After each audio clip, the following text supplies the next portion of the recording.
Welcome to Talking with the Experts. Here we discuss all things business, by business owners, for business owners. Here is your host, Rose Davidson. Hello and welcome to Talking with the Experts. I'm your host, Rose Davidson from rosedavidson.com.au. It is my very great pleasure and honour to introduce you to Prosper Taruvinga, who is a long-time friend, and we're going to be discussing about Own Your Media. Now, Prosper is the founder and CEO of Livelong Digital and is a distinguished digital marketing strategist based in Melbourne, Australia. Originally from Zimbabwe, Prosper relocated to Australia in 2011, bringing with him a passion for personal development and entrepreneurship. He specialises in assisting coaches, consultants and service-based businesses to generate qualified leads and achieve scalable growth. Prosper is also the author of the Online Prosperity Blueprint, a guide detailing a 4-step system to building a thriving online business. His unique approach focuses on creating profitable and enjoyable business experiences, aligning perfectly with discussions on the Own Your Media concept. Prosper, thank you so much for joining me once again on Talking with the Experts. It's such a pleasure to be in touch with you again. Rose, this is it the second or third time now? I think you were my very first guest, and now you're like my 613th guest, I think. Oh, fantastic. Well, I really appreciate the work that you've created. You are the perfect embodiment of owning your media. And I can't wait to jump into what we're going to be talking about today. So thank you so much for having me on your show today. So, I know you and I have discussed this many times, but for our audience today, tell me a little bit about why you chose the online space. What is it so intriguing about it that that makes your life so fulfilling? Fantastic. Now, I don't know if you know anything about my past, which I try to cover up a whole great deal. I was not really good at school, Rose. School was not one of my favorite things. And I don't know if you've also seen my hands. I can't hold a shovel, even if it saved my life. So the only thing that I literally can do is play around with computers.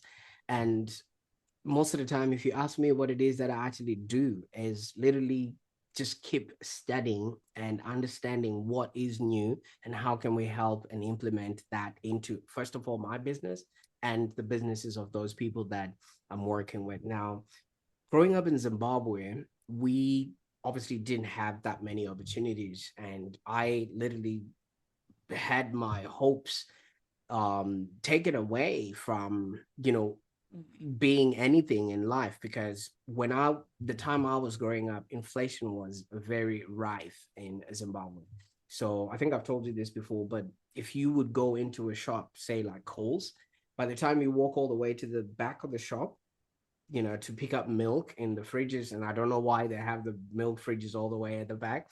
By the time you walk all the way to the back and walk back to the counter, if you walked in and they had a special for milk at $2, by the time you walk back, you're paying $5 for that 2 liters of milk, right? So in such an environment, you can't plan, you can't even buy maybe a house or invest. And education was seriously a waste of time, because yes, you could get a job, but pretty much after getting that job, you will be hired, say, at $200 a month, right?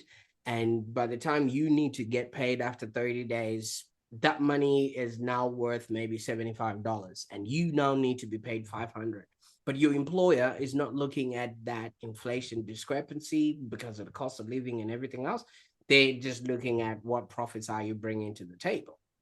So nothing was changing in that front. So school automatically became, not important for us. So I didn't apply myself. I didn't learn. I didn't do anything that was important, up until a teacher from Australia came to my school when I was 13 years old. And that's when my life actually changed. So she, at that time, she would write letters back home, and we were intrigued, as in, what would a person like her choose Zimbabwe? She was also on a personal development journey of her own. So that's when I actually started learning that there is something called a mindset. There is something called, like looking after yourself. And she was literally in Zimbabwe to test her will. So while she was doing that, she was practicing some of her stuff on us, the school kids. And that's when I got wind of, wait a minute, there's another life outside of the world that I'm living in. Have I been shortchanged or something like that? So pretty much after that, that put that seed inside of me that you can be, do, and have a life that you can create on your own. I thought whatever we were given, that was what we were given. So I started seeing the world in a whole different way, up until I decided, you know what, I'm also gonna try my hand in coming to Australia. Came over here, like you can imagine, had no trade, had no skill set, no qualifications that would have taken me anywhere. So the first thing that I did was work in a restaurant. While working in that restaurant, I wanted to connect with the people I was working with. And that was giving me so much pain because I came here and I wanted to expand my horizons, yet the very people that are around me I can't even work with. So I went ahead, Rose, and I created a Facebook page for that restaurant.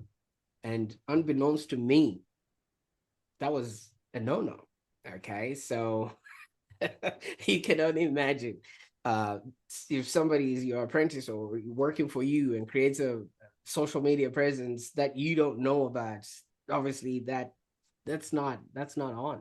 And back in the time, social media was not vetted yet, so it was a place where people would go in and leave bad reviews and things of that nature. So my idea of having that social media page was to connect me with the people that were in that group, because in that restaurant that I was working with, because if they would like the page, then I would know who they are, and then I'll connect with them on Facebook, and we can then be connected.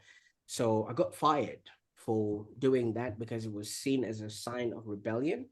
And from then on, I was back on the street trying to look for some sort of survival. And a very lucky thing happened, Rose. Here in Melbourne, football is all the rave, right? So one of the girls from the Richmond Tigers, came and had dinner at the restaurant. And while they were having dinner, they took photos and they tagged themselves on that Facebook page. Now, that Facebook page went viral because of that particular incident. Everybody was just liking the photo. Oh my God, look beautiful, whatever. And now the restaurant owner didn't know what to do with this newfound fame. So the best thing that he did was pick up the phone and bring me up. Where are you? And I'm like, oh, I'm just looking for a job, And he's like, come upstairs. And I'm like, wait a minute, you fired me. It's like, no, come over here. I don't know. In his head, he didn't think I had left. So, yeah. So I went back to the restaurant and he's, look at this. I'm like, oh, okay. And I'm looking at the page, the photo. At the time that I looked, the number sticks in my head: 2435. Those were the number of likes that were on that particular photo. It had literally gone viral and he didn't know what to do with it. So he's like, fix this. And I'm like, I don't even know what happened. How am I going to fix this? So he's like, leave whatever you're doing downstairs. You do the internet now. So that was my initiation into this online space. And from then on, I just started studying, learning, wanting to know how to get around it, and just doing it for other people as well. And for about 3 years, I was just freelancing in and around Melbourne and helping people with their social media and stuff like that before it was even considered a career.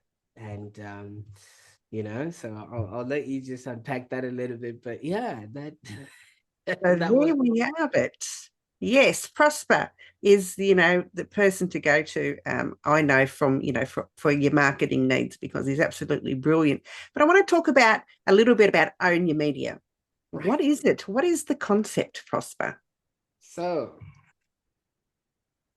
when I got myself tangled in all this social media stuff, that's when we sort of met, because I was finding all these ways to do things and learning from other people, and I was seeking people, and I was just creating assets and things like that. So by assets, I'm talking about creating videos, creating blogs, websites, and all that social media presence stuff and content that's needed.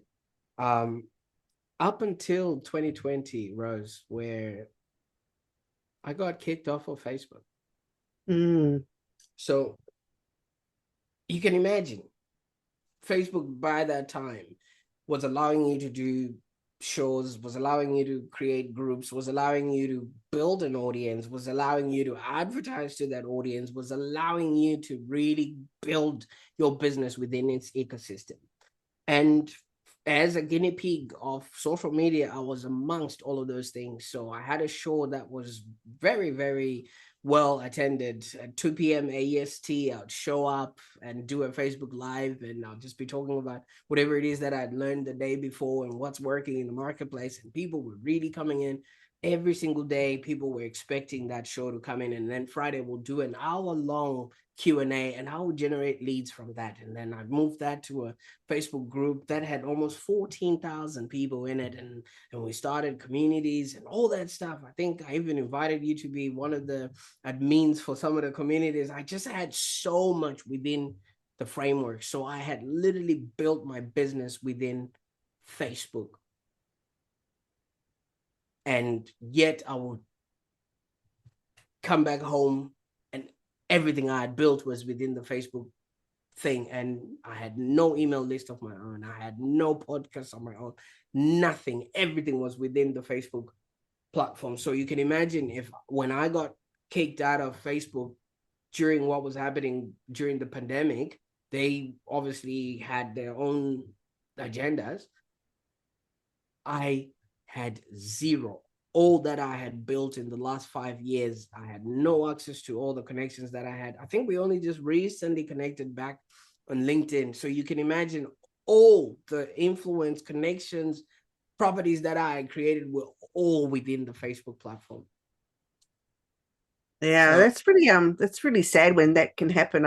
I've been I'm a part of Mari Smith's Facebook group, and a lot of people have lost their pages after spending so much time and putting so much energy into it. And we keep telling them, make sure you've got an email list. Email list is something that you absolutely own. You don't own anything else in the social media world. Doesn't matter how many likes, how many followers you have on your LinkedIn or your Facebook or Instagram or Twitter or TikTok or any of those things. You don't own anything. You don't own any territory there at all. So make sure you have an email list. well, absolutely. So back in that time, you would have your Facebook groups. That's where you would have your Facebook profile, and you would move people from the profile to the group. So I would continuously connect with people. I think you'd max it at 5,000 and then start moving people into the group. And then that, you can imagine, up until the group really, really grew to what it did. And we're putting in all that content. And what was happening was I owned none of that. I was just literally just being the conduit for whatever Facebook was doing at that particular time, keeping people within the platform. Yeah. It's a sad indictment, really, isn't it? When you focus so much on getting those leads from your social media pages, and you've got nothing to show for it.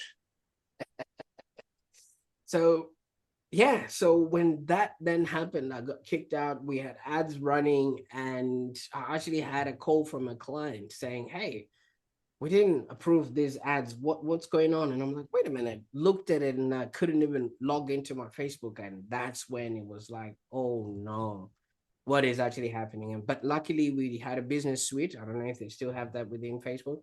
And one of my team members went in and switched off those ads. And from there, Facebook said they're going to be investigating. And while they were investigating, see, I still feel like this was an inside Facebook attack, because had it been from the outside, I would have asked for 2-factor authentication, and I wasn't given that. So I now wanted to make sure we're righting every wrong. Obviously, all the ads have been shut down just so that we're clear on everything else. Not only did this incident cost me money, it cost me my reputation, it cost me even my own self-esteem, because you can only imagine I had built this whole thing, yet I had nothing to show for it. The very next day when I showed up in my office, I had nowhere else to go. Mm. It would have been absolutely devastating. I really feel for you. I think because I know how hard you worked, to have that presence on Facebook, and then you went outside of Facebook and created your own online community, which I was fortunate to be involved in. And honestly, it's I don't know what happened to it. It seemed to have disappeared for a while, but I know that it's back again, and Yes.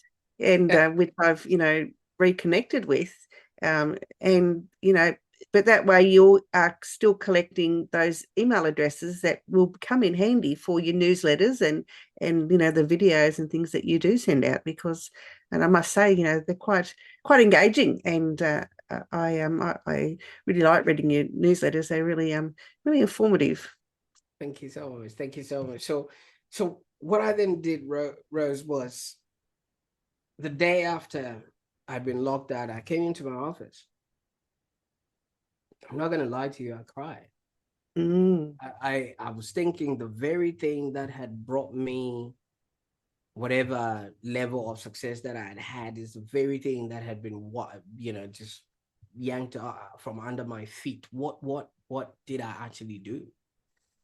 So I was just playing around with the idea of, wait a minute. And when it got to 2 p.m., my brain kicked in. I'm supposed to be doing a live. And what did I do? I just pulled my microphone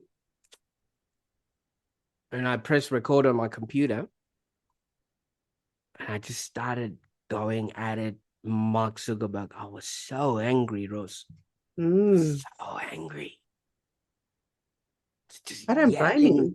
Yeah, I was yelling, and I was like, why would you do this? Why would you let me even build it and then just take it away from me? Yada, yada, yada. I cried. So that went on for 6 days. Every single day I'd just come in, record something. I was like, you know what?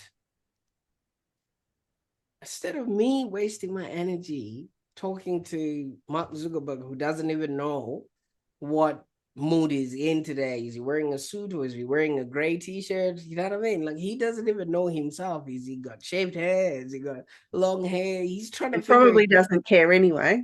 out. But when he started, he gave this whole facade of, I only wear one type of clothing, and you know what I mean, the gray t-shirt, and that was his sort of his reputation and his brand. But he started wearing suits, and you're like, who is he going to meetings with now? Maybe he's being bought out or whatever it is. But anyway, that wasn't the story. But I was just so angry, so angry. And I think those 6 episodes sort of let it out. And then I thought, why don't I just continue what I was doing? But this time, I actually create a podcast or something of that nature. Mm. All right. And around that time, again, I read somewhere that Taylor Swift had recreated all her work so that she could own, she literally could Yeah, own songs. absolutely. Right. I became a Swiftie. I even bought red pants that I'll wear them one day. Yeah, I even bought red pants and I became a Swiftie, and I was like, you know what? I'm gonna shake it off and I own whatever I'm doing. So I then went back, and what I used to do was, when the video is out on Facebook or whatever it is, I would we would bring the audio or the video out and then put it on YouTube and then transcribe it and put it as a blog. So I started looking at what topics that I'd done, and then I went in and I was redoing some of them and really providing value. Okay. And pretty much after that, I did 300 episodes of that particular podcast, and each episode was 30 minutes long. just like the Facebook Live. So I'm glad I had practice. Now I had a reason to show up. So after episode number 300, I think I was just like Forrest Gump. I just got tired. And then I was like, and then I turned around. And when I turned around, I looked back, because while we were creating the podcast, we were also creating landing pages on my website. So if we talk about a certain topic, would create a downloadable, and then whoever listens would then download that PDF from the Spotify, Amazon, or whatever. And we were now collecting leads from that. Mm-hmm. All right. So while that was happening, I started noticing that my list is growing. And I started freaking out, because I had never had a list. I was used to social media where people are just there, but this is a list where you are literally highway to somebody's inbox. And I didn't know now what to send to it. So the list is being built up there. And then I started sending them previous episodes of the podcast. And they were loving it, because it was a build up. All right. It was a build up, like if you really look at the 300-piece podcast, it's like a digital marketing university, from how to get leads, what to do, strategies, all of that helpful stuff that you could ever think of. If you really listen to it, it's one of those things that even I'd listen to some of the episodes when they show up on my Spotify, and I'm like, oh, that was really good stuff. Okay. Because if you can see behind me, I've done a lot of reading, a lot of learning. The trauma is just visible right there. One of my books is in there somewhere. The one I think. Yeah, it is. And I've been collecting ever since. So if I read a book, I would obviously impart that information with whoever is listening.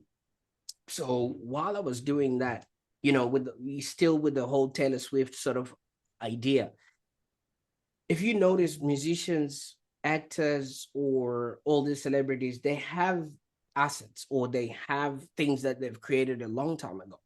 All right. So a musician can have an album that they created ages ago, and it still is part of their portfolio.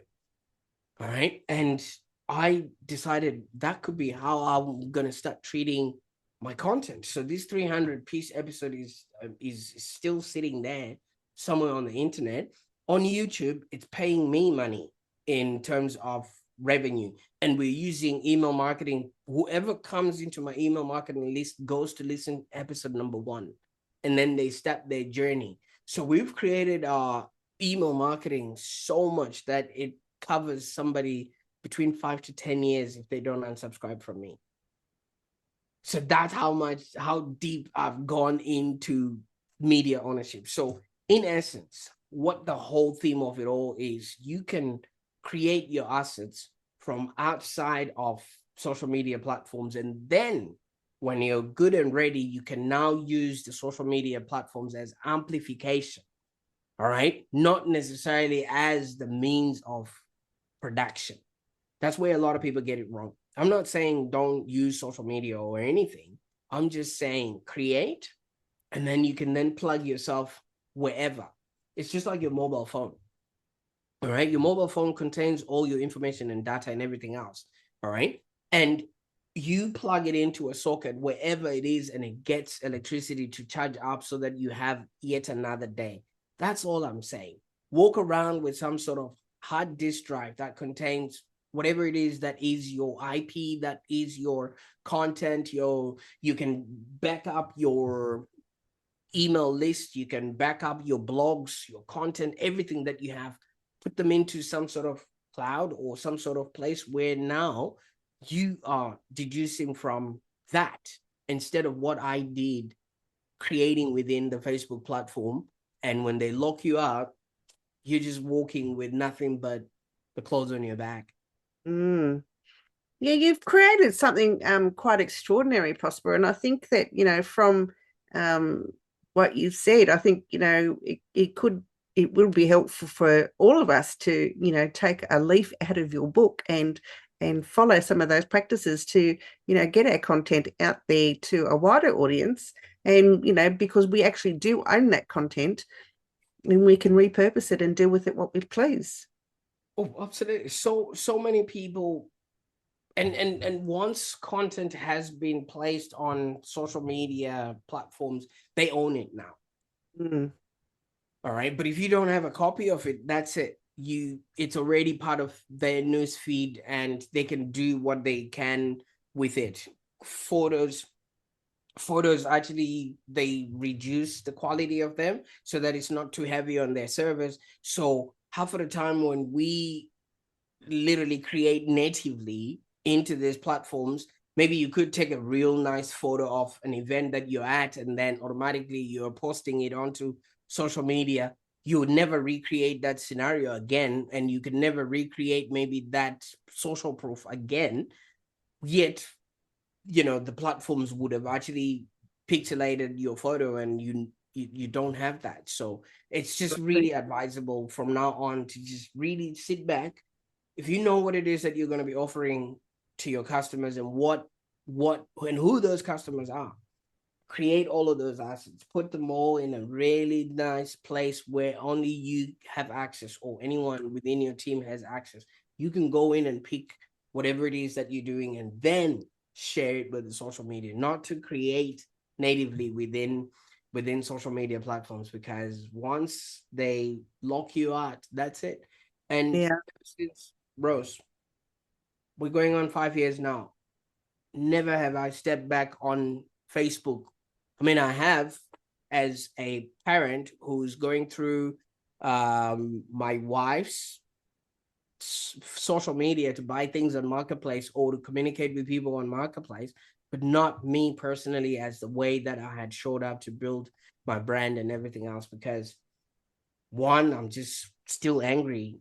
And since they changed the name of their business, I think I'm angry at something that no longer exists. Is it still called Facebook, or is it Meta? It's called Meta. Well, it doesn't matter to me anyway, but that's just the world we live in now. So Yeah. my whole team is on social media, don't get me wrong. But I personally have just decided not to, because when I show up to a place, like right now, I haven't even given you an opportunity to talk. I just over deliver, And that's Yeah, I decided to change my strategy a little bit last year too. Because I have like 3 websites, but I have one dedicated to the podcast, and I decided that I would create individual pages for each of my guests. okay. So every time I upload an episode to YouTube and Buzzsprout, and that gets distributed to other platforms, I also create a page for my guests where the audio and video are uploaded to as well, so that they can and all of their social media handles and links and website links and all sorts of things are on there, and obviously about the episode. So they've got a page dedicated just to them for that particular episode that they've been on. And so I started doing that last year. It is a bit of extra work, I must say. However, I have found that I think that my guests appreciate it a bit more, because I've got something that's dedicated just to them. I own the website, so it's not going to go anywhere. I've always made sure that I've kept a copy of all of my interviews, all of my images, whether it's on my computer or it's on Google Drive, or somewhere in the cloud. I can always access it. I've always really made sure of that, because it is so easy to lose your assets if you've created something 5-10 years ago, and you suddenly think of it and you want access to it. You can't. If it's on social media, as you say, where are you going to find it? So it's always best to keep a copy of it somewhere, whether it's as I said, in Google Drive, or on OneDrive, with Microsoft, or somewhere that it's easily accessible. And it is so important that you keep everything. And people call me a hoarder, but to me it's stuff that I've done and I'm proud of. You're a digital hoarder, Rose. Let me tell you what you have just done. First of all, I'm coming from a space of search engine optimization, right? So for SEO, you've done amazing. All right, because every single page creates yet another touch point that Google will have to index your website.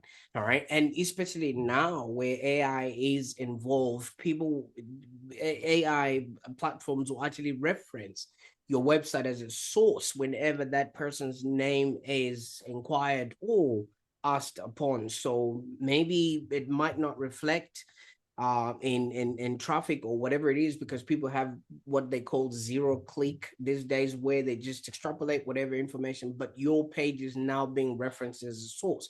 And the more your page is invited as a source, the more credibility it gets into the feeds that come along with AI. We're now in a whole different world, and guess what? You prepared for it. Yeah, and a lot of things also about media, whether it's social media or your newsletters or anything. Apart from building your audiences with lead generation tools and things, you must deliver valuable content. You've got to make genuine offers. You can't just give something, say that you're going to do something and not deliver on that particular promise. And I think that also is important, especially if you have a newsletter, is that you say what you're going to do and you do it, and that the content within the newsletter is valuable content, and that you're not not spamming them with too many offers, but you're giving them ways of bettering their business or bettering their podcast. In my case, what is the information that I do on my newsletters. So whether you're a coach, give information about what you're coaching about. Make sure that it's valuable, make sure that it's relevant, and make sure that people are interested in it. It's got to help your business. The nice thing about what you just mentioned, the value aspect of it, is if you're creating it and putting it to the side, you only want to be saving the good things. You know what I mean? So that means whatever you're going to be putting and owning as part of your media stack is valuable information. It's not just stuff that just gets lost in the algorithm. So not only does owning your media really get you to define your voice, it actually gets you to actually see what you're putting out there and the relevancy of it, because you test it on social media. If it works, it gets a lot of likes or whatever it is, then you pull it out from there, and then you actually stack it as part of your value add. All right, some offers, yes, you can keep trying offers. Whatever offers stick, you can recycle them, come at them in a whole different direction. But it's usually once you've found your voice, once you've found your people, and you've found what it is that they're looking for, and it's a content market fit, all you're just doing is just showing it to people in a whole different way. The way I usually look at it is, look at this, there's no two fingers on the same hand of the same height, but every one of them is used to grasp something. All right, so if you use content that only the thumb understands, you can talk about scrolling. All right, but it's still coming to its definitive use case is to help you grasp certain things. So people, especially coaches out there, we're talking about health, wealth, and relationships. Somebody might be looking at their problem in a whole different way, but all they need is obviously, a solution to their problem. Okay, so if you find different ways that are working, add them to your stack, and you start owning that entry point into your customers, and then you just rinse and repeat, and that's where value comes from. All right, you gotta kiss a lot more frogs, find out who exactly responds to X, Y, and Z, and those pieces of content that really hit well with people, put them away. You no longer have to repeat yourself. And then maybe once a month or once every 6 months, you start putting them out there now. Just like you've got all those videos, right, with all those experts. You can literally be using them as a response to people's problems. All right. And then maybe somebody's talking about, maybe burnout. And then you look through your schedule of content that you have done, and you say, you know what, I had an interview with so-and-so who's an expert in burnout. You can watch this video. Not only are you helping that person, but you're literally putting yourself in front of yet another audience using content that you have created. Not the only thing you'd have just done is a quick search in your website, what content fits this particular topic, and then you repurpose that content again and again and again and again because you own it. Whereas if it's a post that you wrote within some algorithm, I don't scroll past the 10 post. I don't know if you do, but I don't think anybody does. And then after that, where does all that content go? Yeah, that's right. It's true. I mean, it doesn't matter what social media platform you're on. I will probably look at the first 10 or 20, and then it says more posts or refresh or Yeah. whatever, Yeah. because you're just sick of the scroll. Yeah. And we have the attention span of a gnat now, like about 3 seconds or something. So if it's not in the first line, or the graphic isn't engaging enough, you're just going to scroll past it. That's it. So once, and that's the nice thing about, especially if you found your voice, especially, like in the world that we live in, very few things change at a fundamental level. Mm. All right. You see, if you really look at it, marketing is all about just 3 M's. What's your message? What's the market that needs to hear? And what media are you going to use to pass that message to that market? And pretty much that's it. And if you really want to test this, companies like Coca-Cola have been there for over 100 years. I don't know how long, but they've always had one message. It's always about happiness, experience happy, or whatever it is. But the media that they've been using is the one that has been changing. The people are always the same. It's families, it's young people, it's people that are, looking to explore life. And then they use Coca-Cola as a beverage of choice. Mm. And then the media has changed. I mean, they used to use trucks before. Then this is a bit controversial, Rose. They use Santa, and then and then they use newspapers, magazines. Then it came to TV, radio. Now it's on apps, and I think they've got AI stuff, user experience. All of that is still media. All right. So a lot of people really focus on the media aspect without having really refined what is the message and who needs to hear it. And the how will come, the way will come. And once that is in place, and I think that's the same with a lot more other, industries. In health, I think it's the same, exercise, eat less, drink lots of water. It's usually the same fundamentals. All right. Those are the aspects of health. In wealth, don't spend more than you earn and invest maybe 10%. That's really the whole thing about investing. So if you look at it, health, wealth, and even relationships is the golden rule. Do unto others the way you want. Is that the platinum rule? Or just be a nice human, and things will work out somehow. That's the fundamentals of relationships. And then it's the small layers of technology that then come on top. And usually that's what people fixate on. And those are the tactics. And if you really strip down whatever it is that you're doing, what is the core fundamental of what you're offering? And then you just start creating from that first principle level. That alone will let you transcend everything. And I think that's the one thing that made me realize, wait a minute, social media was a layer. Yeah, because back in the time we used to have the, what do you call the yellow book, the yellow pages. That was another layer, right? In the yellow pages, you had to show up in alphabetical order. And then, now if your business is A, talking with experts, we're like, 1991 called and they want their marketing back. And then came the time where search engine optimization came in with Google, and it literally destroyed the whole alphabetical scenario. You could now be found as long as you optimize your website. Yeah. But what people were looking for in all these things. People were looking for a plumber to help them with their broken toilet. People were looking for a dentist to help them with their tooth. It's just a different platform. Now we're using ChatGPT AI or whatever it is, Siri, Google, whatnot. All of those are layers on top of the fundamentals. And if you create from the fundamentals and then put it to the side, that now becomes the media that you own.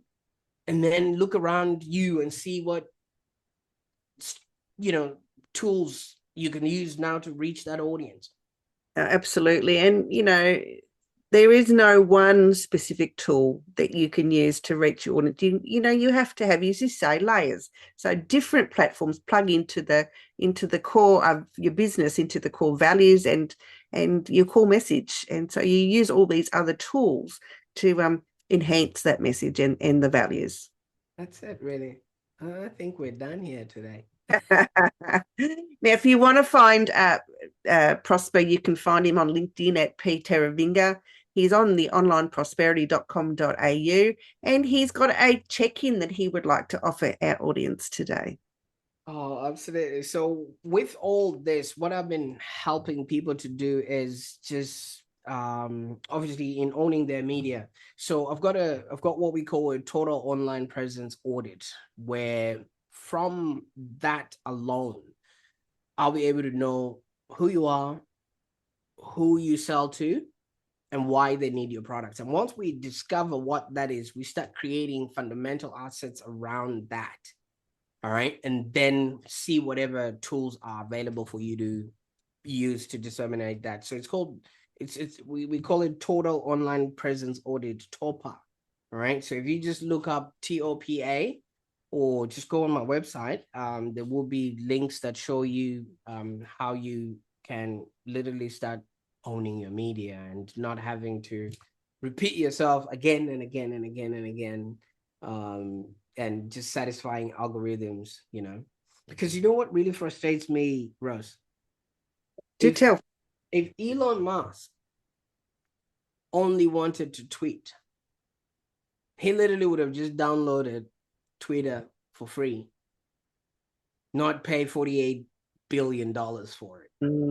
There are more stakes at play behind the scenes. Let that sink in. Yeah, absolutely. Prosper, as always, it is an absolute pleasure. I'm so glad we could catch up today.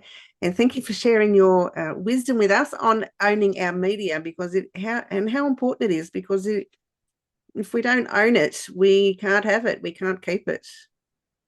I just want people to work and have something to show for it. Yeah, that is so important. Absolutely. Thank you again. And I look forward to catching up with you again, probably in my next 600th episode.